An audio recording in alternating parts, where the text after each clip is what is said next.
초기 기독교는 로마 정부에 의해서 공인받지 못한 상태에 있었습니다. 따라서 집회의 자유를 갖지 못했죠. 불법 종교였습니다. 그렇기 때문에 그 성도들이 그 예배의 장소를 찾는 게 굉장히 어려웠습니다. 예배의 시간을 확보하는 것도 어려웠고요. 왜? 예배 드리는 게 불법이니까.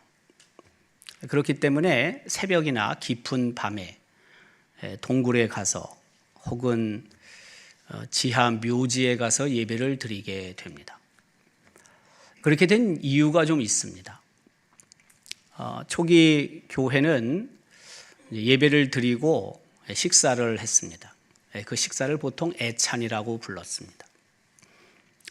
좀처럼 한번 모이면은 그렇게 흩어지지 않았어요. 또 예배를 드리고 또 식사를 하면서 서로를 부르는 호칭이 보통 일반 사람들이 부르는 것과 달랐거든요. 형제 혹은 자매라고 불렀어요. 그런데 부부 사이에도 형제 자매라고 불러요. 밖에서 볼 땐 이상하잖아요.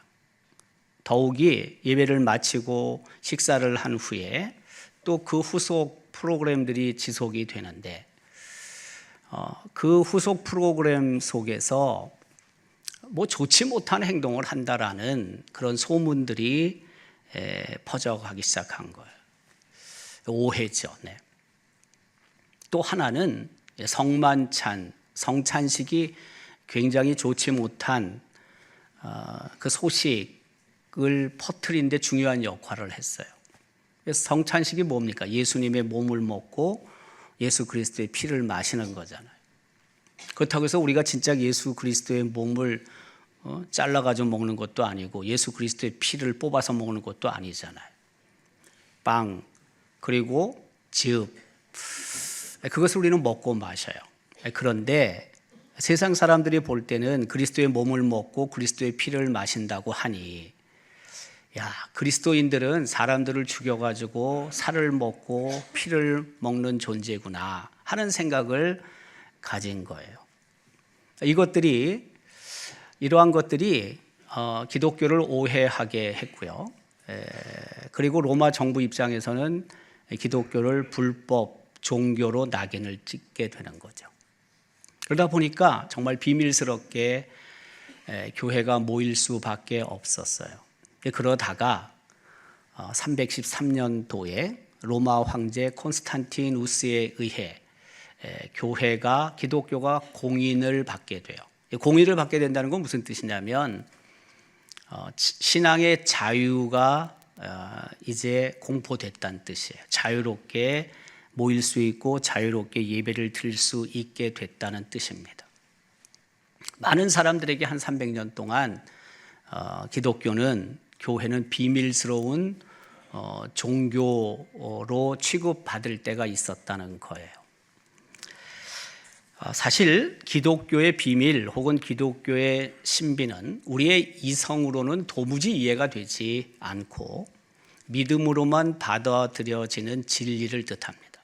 이 기독교의 신비, 기독교의 비밀 중에 대표적인 것이 하나님과 똑같은 분이신 예수님이 인간의 몸을 입고 이 땅에 오신 사건, 흔히 말하는 성육신 사건이에요. 또 하나는 십자가의 죽음과 부활이에요. 이것은 다른 어떤 종교도 갖고 있지 않은 기독교의 비밀, 기독교의 신비라고 할 수 있죠. 그런데 오늘 본문에는 예수님께서 또 다른 기독교의 비밀을 말씀하고 계십니다. 이것은 2000년 전이나 오늘이나 동일한 신비스러운 것이기도 합니다. 그렇다면 오늘 본문이 기록하고 있는 기독교의 또 다른 비밀은 무엇이겠습니까? 첫 번째로 기독교의 또 다른 비밀은 섬김의 비밀이라고 할 수 있습니다. 일반적으로 세상을 지배하는 원리는 약육, 강식, 그리고 적자 생존입니다. 약육강신은 약한 자의 고기는 강한 자의 먹이가 된다는 뜻입니다. 힘이 센 자가 약한 자를 지배하거나 희생시켜서 생존하고 번성한다라는 것이 약육강식 이론입니다. 적자생존은 환경에 적응하는 자가 살아남는다는 원리로 결국에는 강한 자가 생존에 유리한 환경을 조성해서 약자를 도태시키는 구조를 말합니다. 강자는 약자 위에 군림하는 거죠. 힘의 논리가 지배하는 환경에서 약자는 항상 강자의 희생양이 되는 것입니다. 이처럼 세상에서는 힘의 원리에 따라 약한 자가 강한 자를 섬겨야 합니다. 작은 자가 큰 자를 섬겨야 합니다.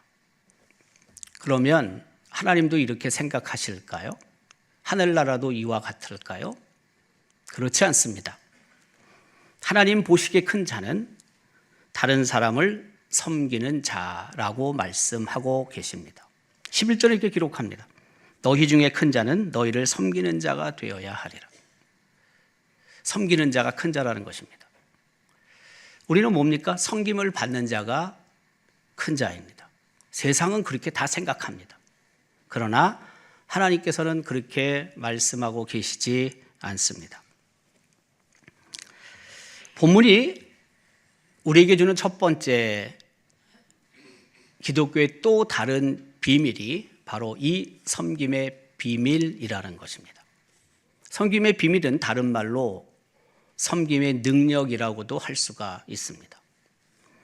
섬김은 교회 안에서뿐 아니라 삶의 모든 영역에서 적용되는 원리입니다. 우리끼리 있을 때만 섬기는 것이 아니고 교회 담을 넘어서도 여전히 이 섬김의 원리는 적용되어야 한다라는 것입니다. 섬김을 받는 자가 큰 자가 아니라 섬기는 자가 큰 자라는 예수님의 말씀은 여전히 교회 안이나 교회 바깥이나 유효하다는 것입니다. 우리의 마음가짐, 우리의 생각, 우리의 자세, 우리의 태도 하나하나가 섬김의 정신을 담고 있어야 한다는 뜻입니다.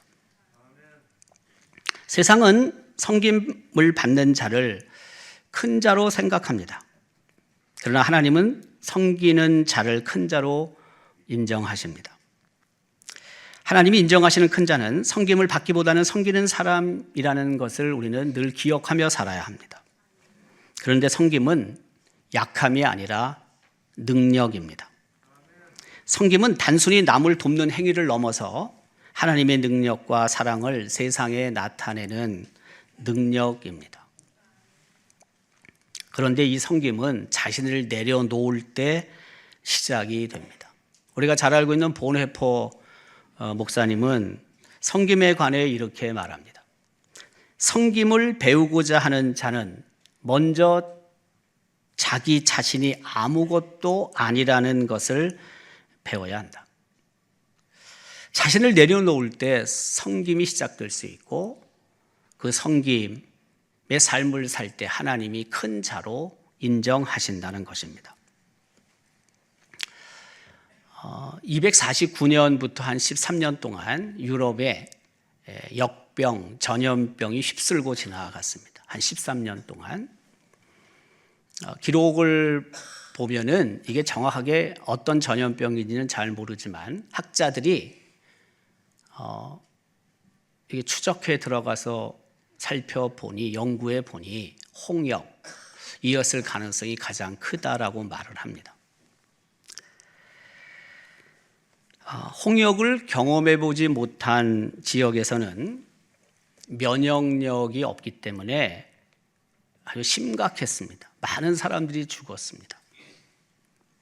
로마시에서만 하루에 5천 명이 죽었다라는 기록도 있습니다.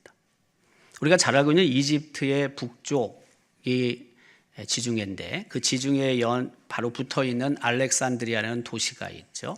그 알렉산드리아라는 도시는 이 역병 때문에, 전염병 때문에 무려 3분의 2가, 인구의 3분의 2가 죽었다고 합니다. 역병이 발생했을 때, 전염병이 발생했을 때 유일한 해답은 도망가는 것입니다. 그 전염병이 창궐했을 때는 그 지역을 떠나서 전염병이 없는 곳으로 피난 가는 거죠. 그래서 고위층 관리들이나 부유한 사람들은 그 도시를 떠나죠. 이때 부모가 자식을 버리고 자식이 부모를 버리는 일이 발생합니다. 사실 회생의 가능성이 조금 있어도 혼자 남겨지기 때문에 그냥 죽는 것입니다. 그러나 교회는 도피가 최상의 길이라고 생각하지 않았고, 보살핌과 배려라는 사랑과 섬김으로 질병을 극복해야 한다고 가르쳤습니다. 이게 이방 종교와 확실히 다른 점이었습니다.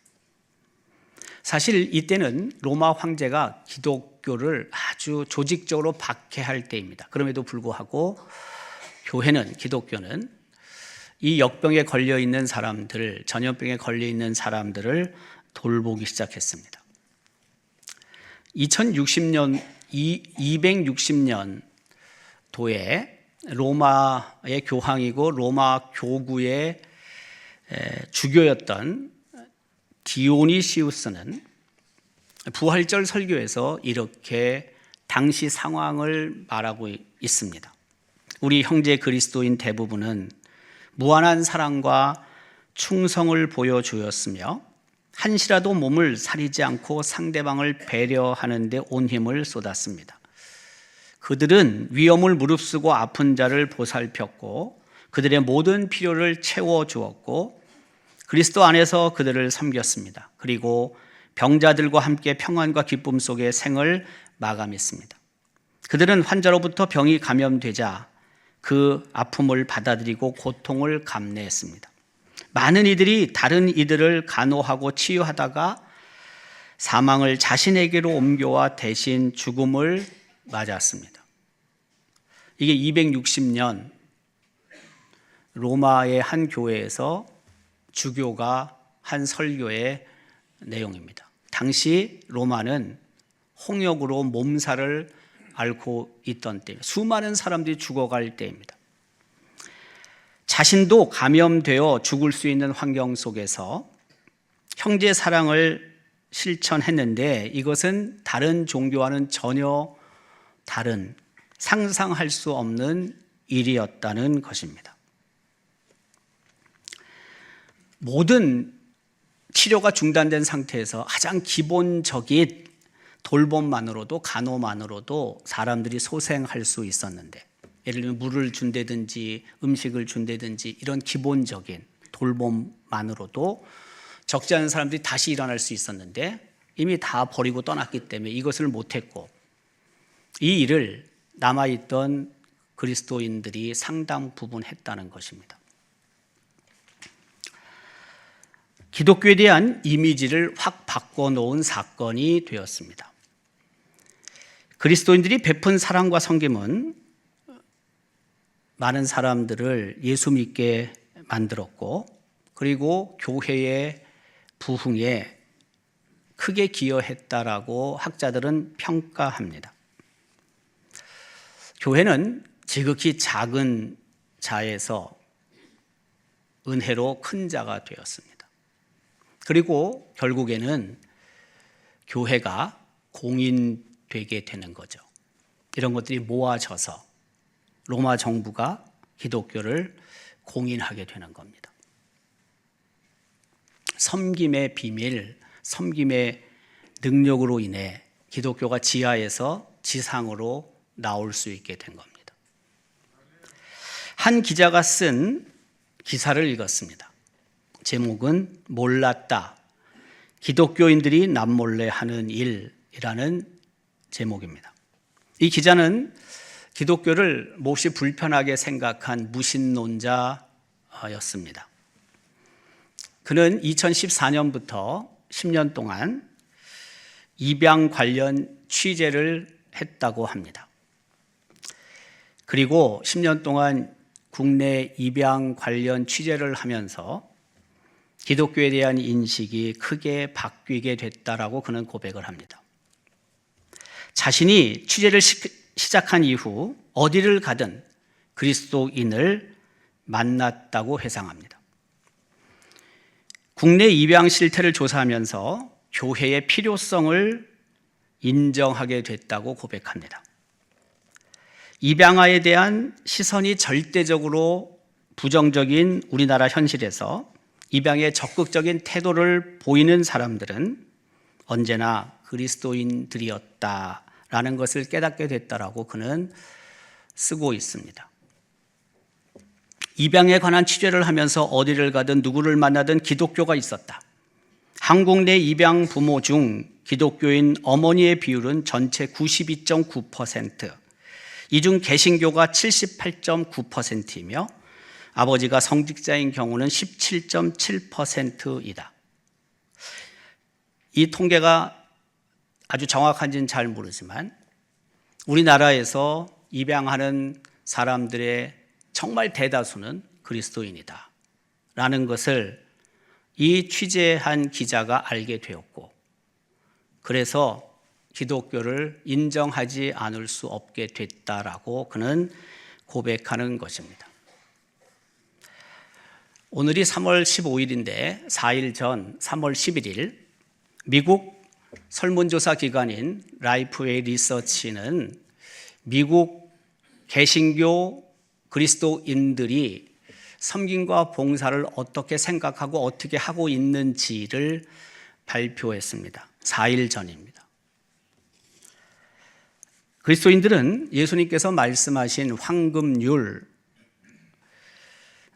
남에게 대접을 받고자 하는 대로 남을 대접하라는 이 황금률을 미국 개신교 그리스도인들이 굉장히 깊이 생각하고 있다는 것입니다.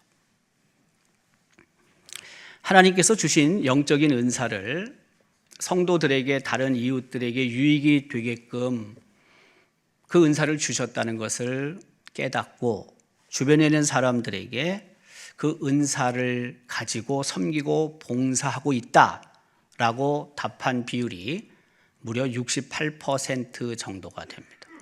굉장히 높은 겁니다. 3명 중에 2명 이상이 주신 은사를 그냥 나만 누리지 않고 이웃을 위해서 사용하고 있다라고 답을 했으니까요. 섬김의 자리는 사실 어렵고 힘든 자리입니다. 그러나 하나님께 큰 자로 인정받을 수 있는 자리이기도 합니다. 세상 사람들에게도 큰 자로 인정받으면 좋겠지만, 그러나 하나님께 큰 자로 인정받지 못한다면 아무 소용이 없는 거 아닙니까? 섬김은 하나님이 큰 자로 인정하시는 도구가 됩니다. 따라서 우리는 있는 자리에서 조금 더 섬김의 폭을 넓혀가야 한다는 것입니다. 오랫동안 예수 믿는 게 뭡니까?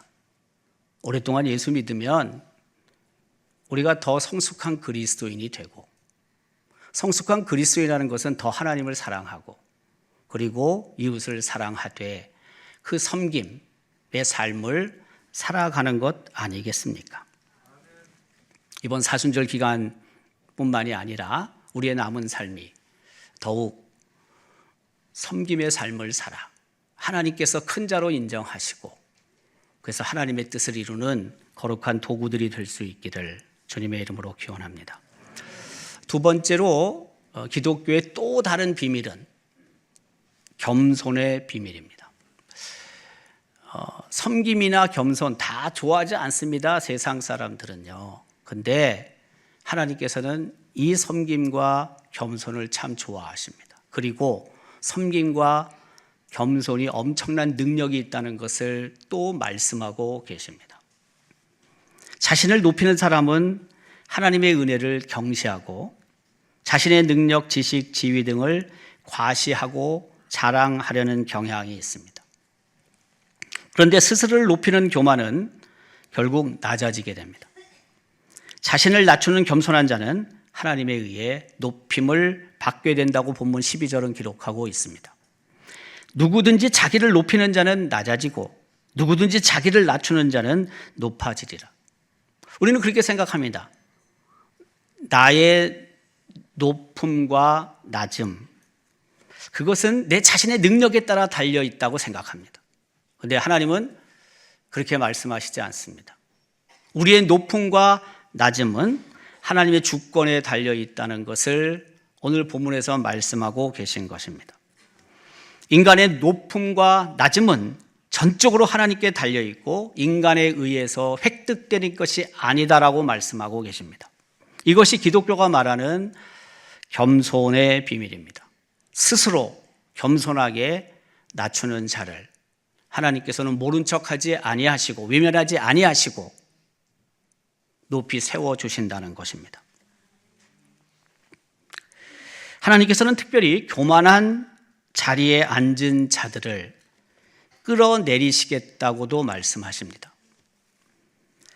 바위 틈에 살며 산 꼭대기를 점령한 저여, 스스로 두려운 자인 줄 여김과 내 마음의 교만이 너를 속였도다.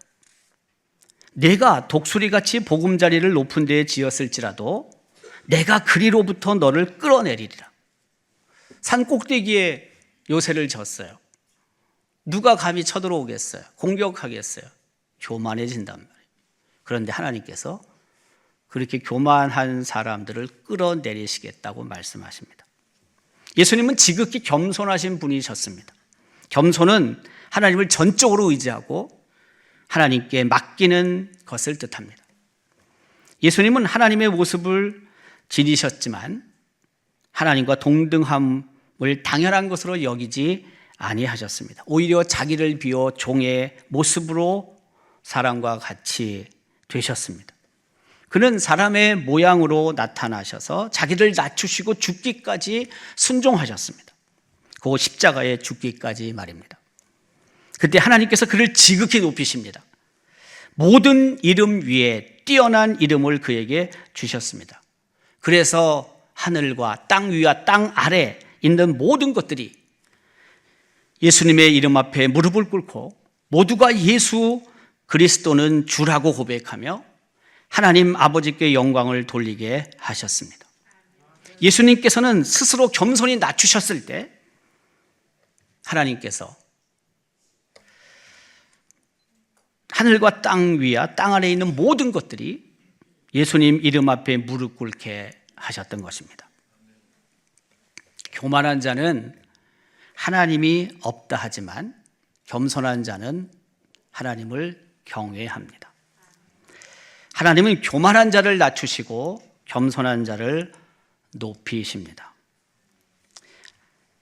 하나님은 스스로를 낮추고 은혜를 구하는 겸손한 자에게 때가 되면 높여주시겠다고 약속하십니다.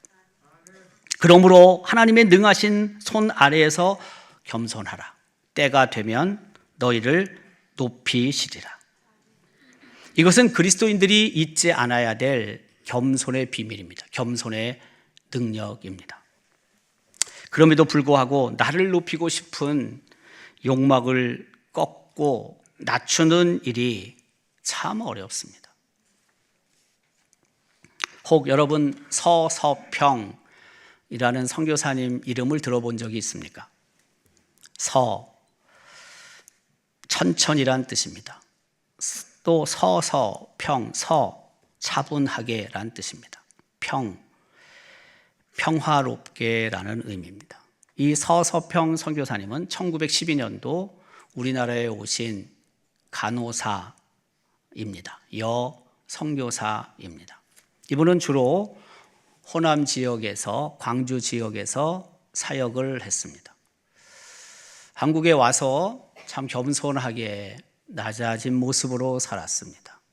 우리나라 사람들과 똑같이 한복을 입고 고무신을 신고 보리밥을 먹고 된장국을 먹었다고 합니다. 22년 동안 광주에 살면서 고아 14명을 자녀로 삼고 오갈 데 없는 혼자 된 여인들 38명과 한 집에서 머물며 살았다고 합니다. 이분의 겸손과 헌신은 후에 우리가 잘 알고 있는 주기철 목사님, 손양원 목사님에게 거룩한 영향력을 끼치게 됩니다. 특별히 호남 지역 일대의 한센병 환자들을 헌신적으로 돌보며 간호 활동을 했습니다. 그의 머리맡에는 이런 글귀가 항상 있었다고 합니다. 성공이 아니라 섬김이다. Not success, but service. 그는 죽을 때까지 성공이 아니라 섬기기 위해 자기가 한국에 왔다는 것을 강조했던 인물입니다. 겸손히 늘 자리에 있던 서서평 선교사님은 우리나라에 온 지 22년 만에 자기 나이 54세에 세상을 떠났습니다. 그런데 그 사인이 뭐냐면 영양실조입니다. 영양실조 후에 합병증으로 54세에 세상을 떠났습니다.